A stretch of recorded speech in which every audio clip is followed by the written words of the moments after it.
রেখো এই আমার প্রতি। আমার দ্বারা হয় না যেন কারো কোনো ক্ষতি, আল্লাহ তুমি খেয়াল রেখো এই আমার প্রতি।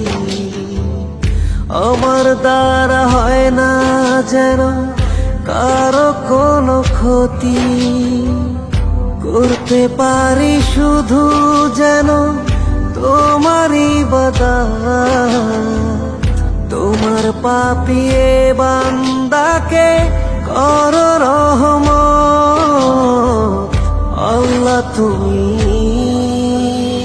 আল্লাহু আকবার, আল্লাহু আকবার, এই রবি সব আমার। আল্লাহু আকবার, আল্লাহু আকবার, এই রবি সব আমার।